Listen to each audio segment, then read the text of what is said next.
नमस्कार दोस्तों, आज मैं आपको सावन के सोमवार की कहानी सुनाने जा रही हूँ। अगर आपको कहानी पसंद आए तो कमेंट बॉक्स में ओम नमः शिवाय ज़रूर लिखें। किसी गांव में एक लड़की अपने माता पिता के साथ रहती थी। उसका नाम सुमन था। वह भगवान शिव की भक्त थी। नियम पूर्वक भगवान शिव की पूजा किया करती, व्रत भी रखती।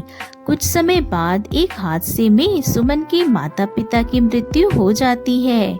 अब सुमन अकेली रह जाती है तो उसके चाचा उसे अपने घर ले आते हैं। सुमन की चाची उसे बिल्कुल भी पसंद नहीं करती थी। सुमन के चाचा बाहर काम करते थे। सुमन भगवान शिव की पूजा के लिए रोज मंदिर जाती। उसकी चाची को यह बिल्कुल भी पसंद नहीं था। चाची उसको बहुत डांटती थी और सारे घर का काम उसी से कराती थी। सुमन का एक दोस्त था जिसका नाम राहुल था। राहुल से सुमन सब बातें किया करती थी। एक बार सुमन जल्दी सुबह भगवान शिव की पूजा करने मंदिर चली गई।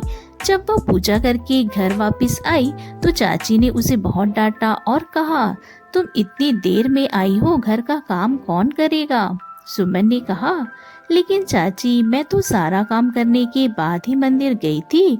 लेकिन फिर भी उसकी चाची उसे बहुत डांटती है। अब सुमन अपने कमरे में चली जाती है, बहुत रोती है। दूसरे दिन सुमन मंदिर में जाकर शिव जी के सामने रोती हुए कहती है, भगवान शिव से कहती है, हे भगवान, आपने मेरे साथ ऐसा क्यों किया? मेरी क्या गलती थी? मैं तो आपकी पूजा भी पूरे मन से करती हूँ। आपने क्यों मेरे माता पिता को मुझसे छीन लिया? पता नहीं मेरी चाची मुझसे ऐसा व्यवहार क्यों करती है। फिर सुमन पूजा पाठ करके घर आती है।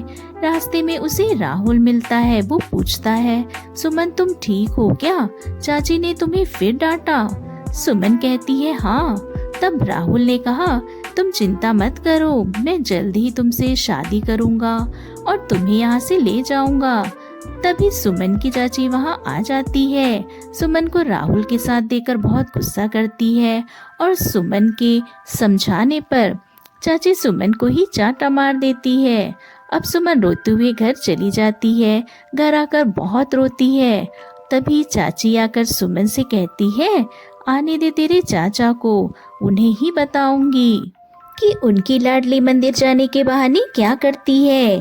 तभी एक दिन बूढ़ी माई आती है और कहती है, बेटी, कल से सावन का महीना शुरू हो रहा है। मंदिर में पूजा पाठ करनी है, मुझे कुछ चंदा मिलेगा?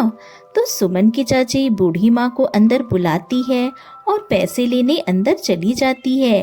तभी बूढ़ी माँ सुमन को उदास देखकर पूछती है, क्या हुआ बेटी, उदास क्यों हो? तुम तो शिव भक्त हो, उन पर विश्वास रखो। तब सुमन कहती है, आपको कैसे पता? वह बूढ़ी माई कहती है, मुझे सब पता है कि तुम्हारी चाची तुम्हें परेशान करती है और तुम किसी से शादी करना चाहती हो। तब सुमन कहती है, आपको यह सब कैसे पता? बूढ़ी माँ कहती है, उसे छोड़ो, मैं तुम्हें जो बताऊं तुम वह करना, तो तुम्हारी सारी परेशानियां दूर हो जाएंगी। सुमन कहती है, क्या करना है मुझे? तब बूढ़ी माई ने बताया कि कल से सावन का महीना शुरू हो रहा है। तुम शिव जी की पूजा करना तथा सावन के सोमवार का नियम पूर्वक व्रत करना। अगर तुम विधि पूर्वक सावन के सोमवार का व्रत करोगी तो तुम्हारे सारे कष्ट दूर हो जाएंगे।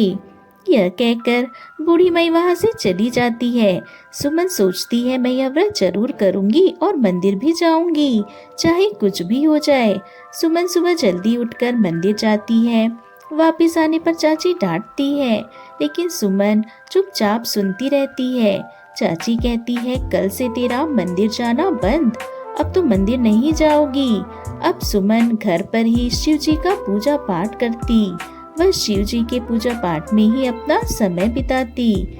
सुमन सावन के सोमवार का व्रत भी रखती थी। इसी तरह धीरे धीरे सावन का पूरा महीना निकल जाता है और सुमन नियम पूर्वक भगवान शिव का व्रत और पूजन करती है। सावन के आखिरी सोमवार को सुमन सुबह जल्दी उठकर मंदिर जाती है, पूजा पाठ करती है और कहती है, भगवान, मैंने आपका व्रत विधि पूर्वक किया है, फिर भी कुछ भी ठीक नहीं हुआ। तभी मंदिर में अचानक उसके सामने वह बूढ़ी माँ आती है। बूढ़ी माई अपने असली रूप में आती है। वह बूढ़ी माई कोई और नहीं माता पार्वती थी। फिर भगवान शिव भी प्रकट होते हैं और कहते हैं, बेटी हम तो तुम्हारी भक्ति से बहुत प्रसन्न हैं। सुमन माता पार्वती और भगवान शिव को प्रणाम करती है और भगवान के दर्शन पाकर बहुत खुश होती है। तब माता पार्वती कहती है, जाओ बेटी, तुम्हारे जीवन में अब कोई कष्ट नहीं होगा, तुम्हारा विवाह भी राहुल के साथ ही होगा। यह कहकर भगवान शिव और माता पार्वती अंतर्ध्यान हो जाते हैं। फिर सुमन अपने घर वापस आती है। उसके चाचा भी आते हैं तो चाची सुमन की बहुत बुराई करती है। तब चाचा कहते हैं, मैं जानता हूँ तुम कैसी हो और मेरी बेटी कैसी है, चिंता मत करो बेटी, तुम्हारी शादी राहुल से ही होगी। और कुछ दिनों बाद सुमन की शादी राहुल से हो जाती है और भगवान शिव की कृपा से सुमन खुशी खुशी राहुल के साथ रहने लगती है। जय हो भगवान शिव की। और अब सुमन के साथ राहुल भी भगवान शिव का पूजा पाठ करने लगता है। जय हो भगवान शिव की, जय माता पार्वती की। आपको यह वीडियो अगर पसंद आए तो कमेंट बॉक्स में जरूर बताइएगा। साथ ही वीडियो को लाइक अवश्य करें, चैनल को सब्सक्राइब करें, ज़्यादा से ज़्यादा शेयर करें। धन्यवाद दोस्तों।